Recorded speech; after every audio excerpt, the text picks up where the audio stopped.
ये है कि फेक एनकाउंटर जो है पूरी तरीके से बिहार पुलिस ने किया है, ये तय। और ये पहली घटनाएं नहीं, इससे पहले भी कई बार फेक एनकाउंटर जो है किए गए हैं, जात को देख करके भी किया गया। और यही नहीं, पुलिस थाने के अंदर भी कई लोगों की हत्या पुलिस द्वारा जो है की गई। पूर्व में भी कई, जो गाय घाट में हुआ वहां भी हम लोग गए थे। एक जो मधुबनी में हुआ था, पुलिस थाने में किस हिसाब से पिटाई की गई थी। कई जगह जो है हत्या मुजफ्फरपुर जिले में थाने के अंदर किया गया था। या कई अनेक फेक एनकाउंटर जो है बिहार पुलिस करती है। पूरी तरीके से हमने पहले भी आप लोगों को कहा था कि बिहार सरकार का खजाना खाली है।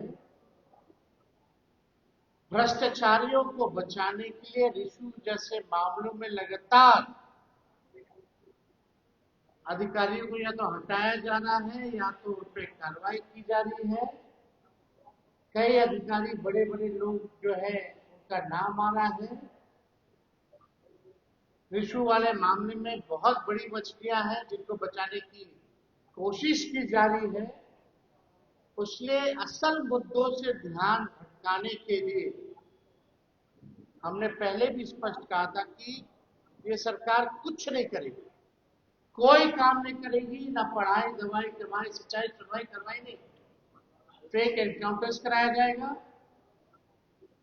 शहरों का, जगहों का, संस्थानों का नाम बदला जाएगा, सिक्योरिटी जैसे, घर जैसे हम लोगों के पर जो है इशू बनाया जाएगा। ये तो हमने पहले ही कहा था कि सरकार के पास पैसा नहीं है अपने नाकामियों को छुपाने के लिए। जो चुनाव में जो वादा किया था कि महिलाओं को 2-2 लाख रुपए मिलेंगे, 1,90,000 कब दोगे सम्राट चौधरी जी? ये सवाल पूछने पे सिक्योरिटी छीना जाता है, घर को बदला जाता है। रिश्वत जैसे करप्शन के मुद्दे को अगर उठाया जाता है तो फेक एनकाउंटर्स कराया जाता है। पूरे बिहार में लॉ एंड ऑर्डर ध्वस्त हो चुका है, अपराधियों का बोलबाला है, लेकिन पुलिस का गोली केवल निर्दोषों की छाती पे चलता है।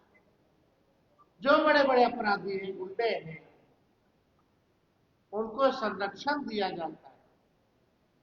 ये सारे सवाल अगर पूछोगे सरकार से तो न्यूज को डाइवर्ट करने के लिए नया नया फालतू बातें ये लोग जो है लाते रहते हैं।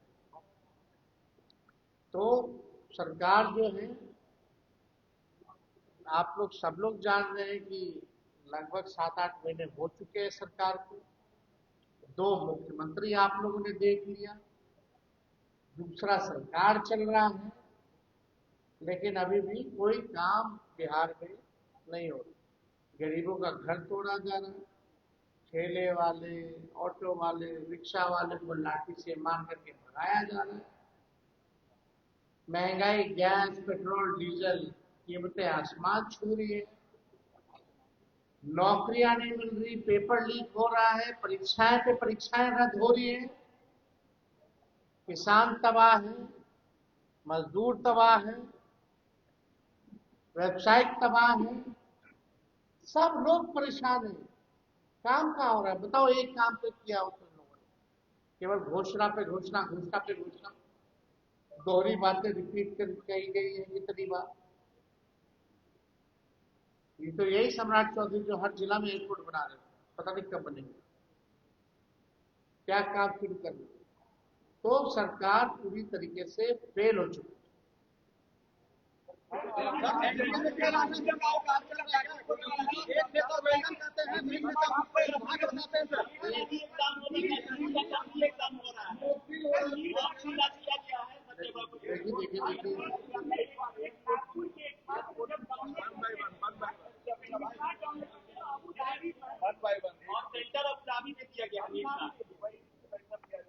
अब आप समझ जाइए कि अब सरकार जो है एक परीक्षा ढंग से नहीं करा पाती। अब एक परीक्षा कराने के लिए जो है आपको एयरफोर्स को तैनात करना पड़ रहा है, यानी भारतीय सेना को लगाना पड़ रहा है। तो आप समझ सकते हैं कि सरकार की स्थिति क्या है। कितने लाखों करोड़ों नौजवानों का भविष्य लोगों ने बर्बाद किया है और आगे भी कर रहे हैं। नौजवान सबसे ज्यादा इस राज्य में जो है पीड़ित है। अब उम्मीद है कल परीक्षा है तो कम से कम परीक्षा जो सफल हो। लेकिन अब तक जो छात्रों का जो नुकसान हुआ, चाहे आर्थिक तौर पे मेहनत जिन लोगों ने किया हो, जो सक्षम स्टूडेंट हो, आना जाना, ट्रेन की सुविधाएं आपने देखी होंगी क्या है। परीक्षा होता है तो बिहार में ना ले जाना ना ले जाने की कोई व्यवस्था है। हमने इसलिए चुनाव में कहा था कि अगर हमारी सरकार होती, आना जाना और अगर परीक्षा रद्द होती तो सारा बकाया हमारी सरकार देख के करना और निष्पक्ष परीक्षा हम लोग करके दिखाएंगे। जैसे उस 17 महीने में हम लोगों ने 5 लाख लोगों को नौकरी देकर के दिखाने का काम किया। लेकिन छल कपट से लोग सत्ता में आए, बेईमानी हो रही है। नीट के मामले में जो लोग दोषी हैं, भाजपा के ही लोग बोल रहे हैं कि बड़ी बड़ी मछलियों को जो है बचाया जाए।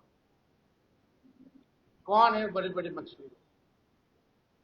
उन पर अब तक क्या कार्रवाई? कोई अधिकारी भी कार्रवाई नहीं की कि इतना पेपर लीक हो गया। रिशु का मामला 20-20, 25-25 हजार करोड़ का मामला है, उस पर कोई कार्रवाई नहीं की जाए। तो हम लोग तो चाहेंगे कि भाई कल जो नीट की जो परीक्षा है, हम तो सभी छात्रों को शुभकामनाएं देते हैं और कम से कम सरकार में जो लोग बैठे हैं उनसे हम यही कहेंगे कि भाई पेपर लीक के मामले में कुछ तो सजग हुई है, कुछ तो गंभीर हुई है, ताकि भविष्य में किसी भी एक भी छात्र को जो है भुगतना ना पड़े।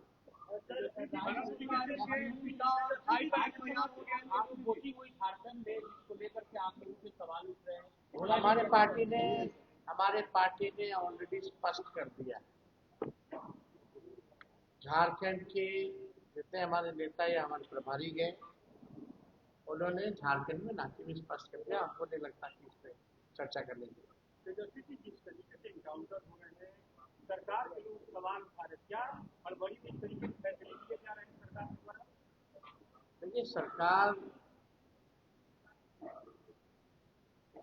पूरी तरीके से विफल है अपराध को रोकने में और निर्दोषों को जो है टारगेट में जो है लाया, निर्दोषों पर जो है गोलियां चलाई, अपराधी बेलगाम घूम रहे और पुलिस प्रशासन लगातार, पूरा पुलिस महकमा अगर आप कहें, शराबबंदी के नाम पे जो उगाही लोग हो रहे हैं, जिस सबका करप्शन का मामला आ रहा है, सब तो शराब में लगा, सब शराब की तरह स्मगलिंग में लगे हुए हैं। तो कहां से जो है आप समझते कि न्याय जो है मिल पाए?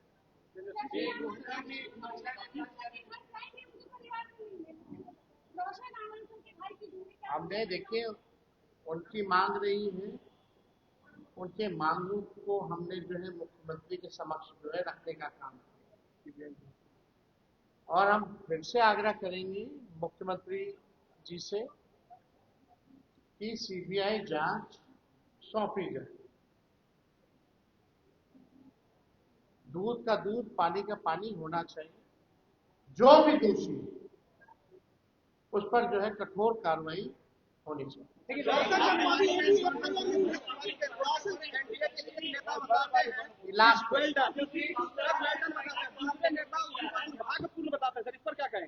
ये तो ठीक ही कह रहे हैं हमारे पत्रकार भाई।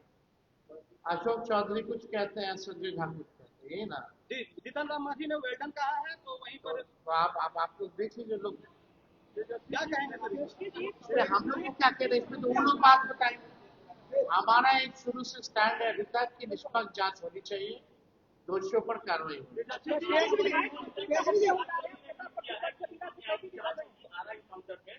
सम्राट चौधरी ने भी ट्वीट किया है, रिटायर्ड जज से आप कैसे?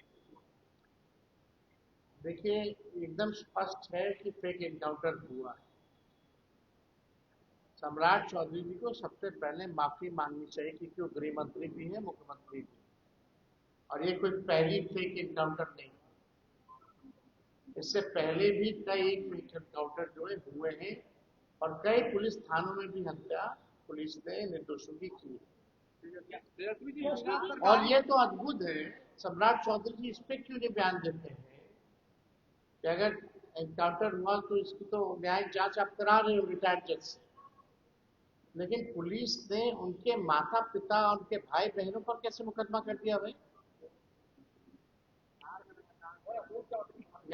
फेक एनकाउंटर हो या एनकाउंटर हो, अब तो जांच का विषय हो गया, लेकिन हम पूरी तरीके से कह रहे हैं कि फेक एनकाउंटर है, लेकिन पुलिस ने उनके परिवार वालों पर एफआईआर की। इस पे सम्राट चौधरी जी क्या कह रहे हैं, इस पे कुछ कहना चाहिए।